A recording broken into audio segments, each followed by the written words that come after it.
Enhance करने के लिए सिर्फ एक्सिस से ही विजुअल एक्यूटी नहीं इन्हेंस हो रही थी, बट जब तक एक राइट एक्सिस फाइंड आउट नहीं कर लें अब पावर डिफिकल्ट होता फाइंड आउट करने, जबकि पहले पावर ही फाइंड आउट करने के लिए जैसे क्रॉस सिलेंडर का यूज होता था। बट अभी क्या टेक्निक ऐसा कहता है कि पहले आप सिलेंडर फाइंड आउट करो फिर पावर फाइंड आउट करो। अब सिलेंडर फाइंड आउट कैसे करें? सपोज अगर हम ऐसा मानते हैं कि ये आई है, ये आई है, राइट। अब क्या है, इस आई में 90 डिग्री पे सपोज ये आई है,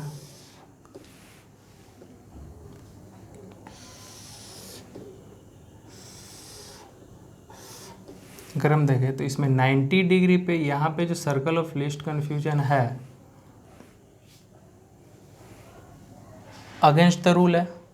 तो 90 डिग्री पे मैक्सिमम प्लस पावर है। अब इस पे हम क्या करेंगे, मैक्सिमम प्लस पावर जब है अगेंस्ट द रूल एस्टिग्मेटिज्म, तो जब हम इसका करेक्शन कर रहे होंगे तो माइनस देंगे, तभी तो उसको कॉन्साइड करेगा। तभी तो जब वो कॉन्साइड करेगा तो जैसे जैसे एक्सिस जाएगा वैसे वैसे एंगल ऑफ डिस्क्रिपेंसी कम होगा, और एंगल ऑफ डिस्क्रिपेंसी कम होगा तो क्या होगा, वैल्यू जो पावर का होगा वो भी उसके ऑलमोस्ट बराबर हो जाएगा। तब ज़्यादा जो रेसिडुअल एस्टिग्मेटिज्म एरर आ रहा होगा वो नहीं आएगा। रेसिडुअल एस्टिग्मेटिज्म एरर क्या है?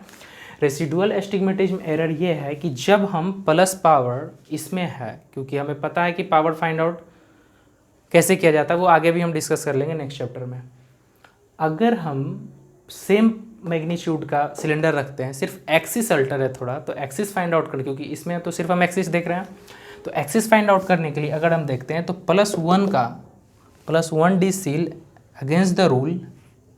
इसमें 90 डिग्री पे एस्टिग्मेटिज्म है। तो ये जो रेसिडुअल एस्टिग्मेटिज्म मतलब उस पावर रखने के बाद और थोड़ा सा एंगल स्लाइटली डिफरेंट होने के बाद, अभी जो देखे 70 पे अगर रखे हैं, सॉरी 80 या 70 पे जिस पे भी आप रख सकते हो रखे हैं, तो उसके अकॉर्डिंग जो वैल्यू कुछ एस्टिग्मेटिज्म है, क्योंकि 90 पे तो कॉन्साइड नहीं किया, अगर 90 पे कॉन्साइड करता तो वो 0 हो जाता ऑलमोस्ट। तो 90 पे ना कॉन्साइड करने की वजह से जो रेसिडुअल एस्टिग्मेटिज्म मतलब अभी भी कुछ अमाउंट ऑफ एस्टिग्मेटिज्म है उसमें प्रेजेंट,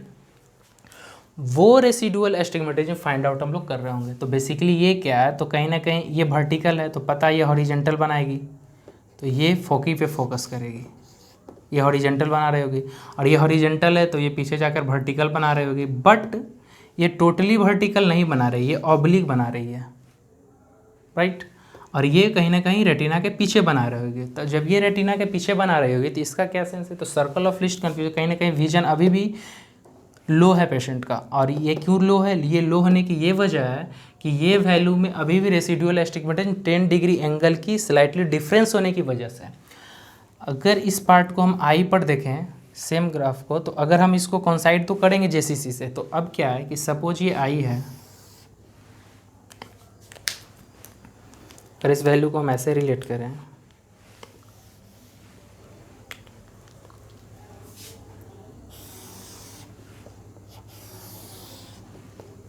ये आई है और ये वाइट डॉट है और ये रेड डॉट है,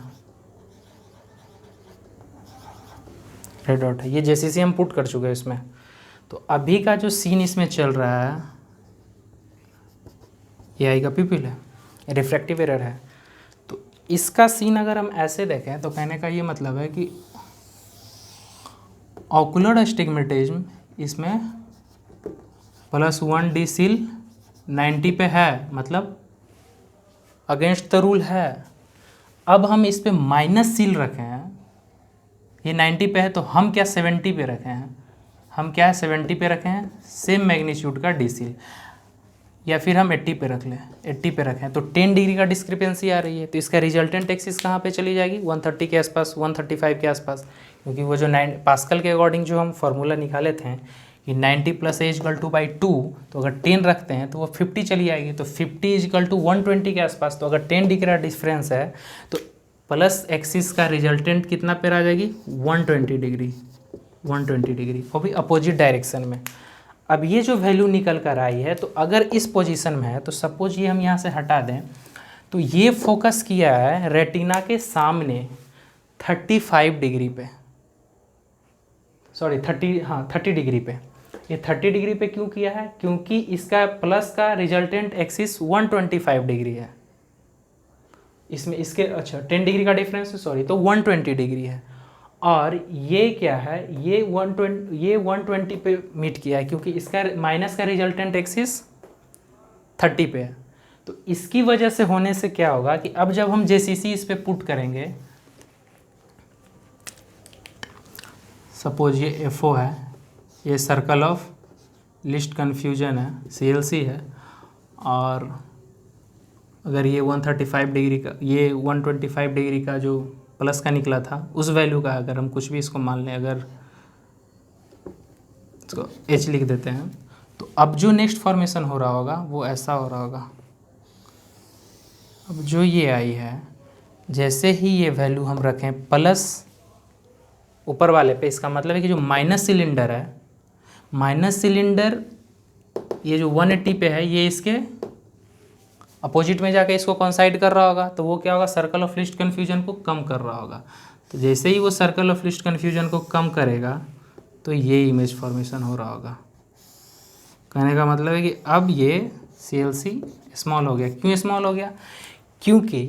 वाइट डॉट जैसे ही कॉन्साइड किया, more hyperopic side, less myopic side,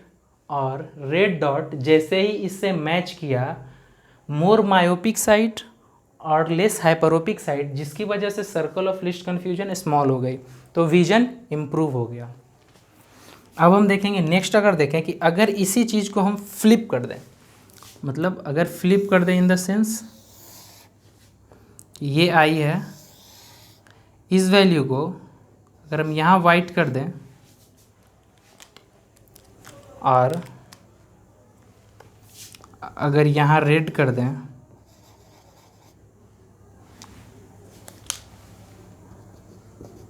तो इस वैल्यू लाने से क्या चेंज आ रहा होगा आई पे, वो देखें। अगर ये वैल्यू करते हैं तो अब क्या हो गया कि ये रेड डॉट जाकर कहीं ना कहीं जो ये था हाई हाइपरोपिक लेस मायोपिक से जाकर कॉन्साइड कर गया, और ये वाइट डॉट जो था, जो पहले सेंटेंस में कि जो वाइट जो हाई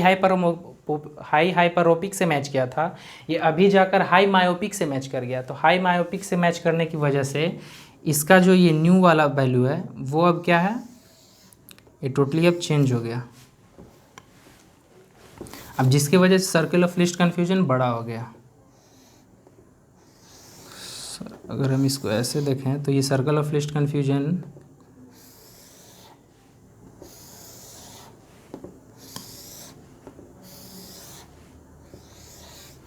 इसके कंपैरिजन में सर्कल ऑफ लिस्ट कन्फ्यूजन अब बड़ा हो गया। अब बड़ा होने से क्या होगा, विजन रिड्यूस हो जाएगा। तो इससे ये पता चलता है कि अगर रेड डॉट अगर अलाइन कर रहा हो तो हम लोग सिलेंडर पावर बढ़ा रहे होंगे, इसलिए क्योंकि कहीं ना कहीं ये जो रेसिडुअल एस्टिग्मेटिज्म का जो एक्सिस था वो रेड डॉट और जो जेसीसी यूज किए उस दोनों के बीच में था, जिसकी वजह से क्या हुआ, ये तो 10 पे था ही। अब 10 की वजह होने से जैसे ही रेड डॉट इसके हाई मायोपिक रीजन से मैच किया, लो हाइपरोपिक रीजन से मैच किया, तो उसकी वजह से क्या होगा, विजन इंप्रूव हो जाएगा क्योंकि सर्कल ऑफ लिस्ट कन्फ्यूजन कम हो जाएगा। हम एक बार फिर से दोहरा देते हैं कि जैसे ही वाइट डॉट हाई हाइपरोपिक लो मायोपिक रीजन से कॉन्साइड किया और रेड डॉट हाई मायोपिक लो हाइपरोपिक रीजन से मैच किया, तो ये सर्कल ऑफ लिस्ट कन्फ्यूजन कम होने की वजह से विजन इंप्रूव कर जाएगी। बट जैसे ही ये रेड डॉट हाई हाइपरोपिक, यानी पिछले वाले केस का वाइस वर्सा, जैसे ही ये रेड डॉट हाई हाइपरोपिक लो मायोपिक और वाइट डॉट हाई मायोपिक लो हाइपरोपिक रीजन से मैच करने के बाद ये वैल्यू, मतलब ये circle of least confusion increase कर जाएगी, जिसकी वजह से वैल्यू पावर डिक्रीज कर जाएगा। तो ये हुआ ऑप्टिकली फाइंड आउट करने का, मतलब ये ऑप्टिकल बेसिस पे सिलेंडर एक्चुअली जेसीसी ऐसे फंक्शन कर रहा होगा आई में, जिसकी वजह से विजन, पेशेंट एक बार बोलता है एक फ्लिप में अच्छा दिख रहा है, एक फ्लिप में नहीं दिख रहा था, जिससे रेड कॉन्साइड करे उसमें अच्छा दिख रहा है, इसका मतलब है कि वो वैल्यू को थोड़ा और हम बढ़ाएंगे, आगे हम ये तो हो गया ऑप्टिकल बेसिस पे। हम इसका एक अल्टरनेटिव बेसिस भी निकालेंगे कि ऑप्टिकल बेसिस तो सही है, ठीक है, सब समझ में आ रहा है, बट पेशेंट के केस में या क्लिनिक में कैसे परफॉर्म करते हैं उसका एक अल्टरनेटिव ऑप्शन भी हम लोग देखेंगे नेक्स्ट लेक्चर में।